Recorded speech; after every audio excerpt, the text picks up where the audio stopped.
All righty. Well, welcome everyone to another edition of the Unpredictable Pipeline as we continue to navigate 2020. Best laid plans beginning of the year, great plans for growth and success, still plans for growth and success, but a few more headwinds than we're used to seeing. We have today Holly Enneking. She's the Vice President of Marketing at Lev. Holly, thanks for joining us for this. Yeah, so excited to be here. Thank you for inviting me. So when we talked before, you have a unique situation compared to a lot of people we have on here in that you don't have a direct sales team that you're supporting with demand gen. You are working entirely through the channel. So talk a little bit about the way your team is structured, where your marketing focus is, what that is in general, i.e. January, and then what happened in March. Yeah, so Lev is really interesting in that we are almost exclusively channel focused. So we are a marketing consultancy that's focused on Salesforce platform, and we really focus on that Salesforce partnership in order to drive our business. So our marketing efforts are almost exclusively focused on that channel partnership and creating relationships and building them between our sales team and our partners at Salesforce.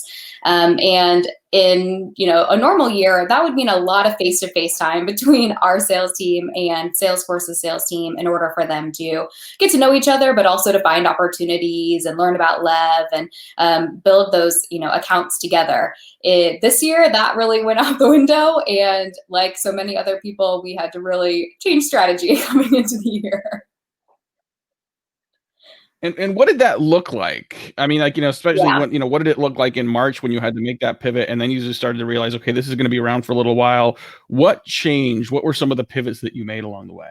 Yeah, so coming into the year, we really had a marketing strategy that was like two sides of the same coin. One side was very content focused, the other side was very events focused. And I would say there was equal weight between the two. We were really trying to find both great content opportunities and great event opportunities to help drive our relationships with Salesforce and exhibit us as thought leaders within marketing and within the Salesforce ecosystem.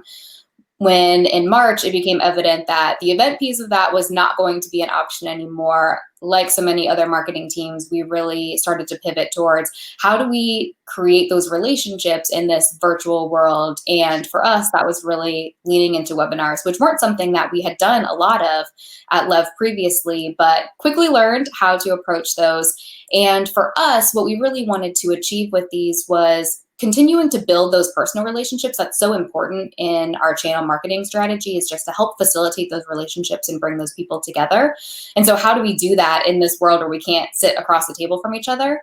And so one of the things that we actually started implementing was this webinar series that we called Your Next Upsell, where it was our Lev AEs who were presenting to Salesforce AEs about upsell opportunities within the Salesforce ecosystem. So you've got a customer who's using Marketing Cloud. Can you be listening for? What can you be looking for in your conversations with those different accounts to identify where maybe Datorama or Interaction Studio or one of these other great sort of add-ons within the Salesforce ecosystem could be a good fit? And it was really about that knowledge sharing and still getting our AEs front and center, giving them an opportunity to build relationships and to create those connections with the AEs that they're working with, but also give them something of value to help them do their jobs in this very weird year where we're all trying to figure out how to keep functioning in a realistic way. Yeah, weird year indeed. And I love that idea that the focus of the content series, and I was like, you started as a webinar and quickly realized some people were getting a little Zoom fatigue, shocking. And so talk a little bit about repurposing content and sort of what that meant and sort of what that content series looks like now. Yeah, I think we all remember back in March and April when, we were all doing the Zoom happy hours and getting on calls all the time. And I think all of us feel it, and we definitely see it in the relationships that we have outside of Lev, that we're all just, the Zoom fatigue is real and we are tired of being in meetings. And so we noticed that, as we started to see a dip in registration and engagement in some of our webinars, that rather than continuing to ask people to give up time in that way, that we could really take the content that we were putting together and the effort that we were putting in to prepare for those webinars and create content pieces as a takeaway instead. And then it gives us an opportunity to share it more broadly beyond just the people who register or attend the webinars or hopefully watch the recordings later, that we could use them in those moments, but then continue to use them longer term. So we're still creating the same content, really. It's just the output is slightly different and giving us a little longer shelf life, honestly, which is really great. And taking that extra meeting off the calendar for ourselves and everyone else. It's the gift of time, really, is what I like to think of it as. Absolutely. Well, one last question I want to ask you about sort of your strategy, which I think is unique to where a lot of companies are, but I think could be valuable for a lot of folks that want to sort of build more channel value is, you mentioned earlier that a big part of your focus is relationship building. So, talk a little bit about what that means and how do your strategies and tactics change when you're focused on relationship building as a core part of the process? So much of what we're trying to do is to really be aligned with our sales team to help them, give them the tools that they need in order to build those relationships. One of those is really just helping make sure that they have content and other opportunities where they have a reason to reach out and connect with the AEs that they're aligned with. So some sort of new perspective within an industry, some sort of new take on what we're seeing, in relation to COVID, and just continuing to create new things for them to have those reasons. So either webinars or a new content piece or a blog post or, some sort of interaction where they get to reach out and have a reason to have a conversation and give them a reason to make it a little more natural than just like, hey, I'm doing my daily, outreach, anything new to talk about. Like, here, let me give you something of value that might be helpful to you. Let me have a reason for us to have another conversation and get connected and check in. And hopefully inject a little fun too. We've been trying to do some fun things with doing some direct mail, and we've sent out some Magic 8 balls and some Rubik's Cubes and some fun things just to like inject a little fun and some reason to, have those calls and have some face-to-face time. Love it. Love it. That's so awesome. Last question before we let you go. So we've been in this for like 6 months or so. Looks like we're going to keep sort of working from home, doing the remote thing for a while.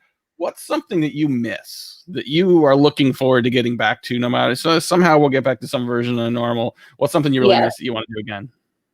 I can't wait to actually just be in the same physical space as the rest of my team. I know that for a lot of marketing teams, there's so much value that you get in just being able to like turn around to someone when you have that crazy idea of something, or you just want to like chat through an idea that you have and see if it even makes sense. Like now you got to schedule a call and you got to get everyone together and organize calendars. Like I just want to sit in the same space as people and just like chat and share ideas and like have a laugh and not just like be by myself in my office all day. Really 100%. It's amazing. I mean, like 95% of the time we ask that question, what comes back is some version of I miss people. Yes. Love my family, love my kids. I miss other people.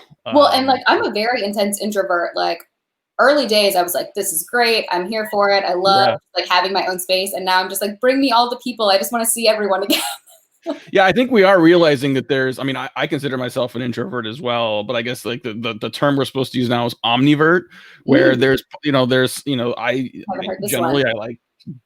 like doing things on my own, but I also I do miss people. I miss some of the shows. I miss some of the the actual coffees in person. So yeah, we will get back to that eventually. But in the meantime, Holly, thank you so much for joining us. Thanks for sharing a little bit of what it's been like navigating this year's unpredictable pipeline. Thank you so much. I appreciate it, Matt. All right. All right.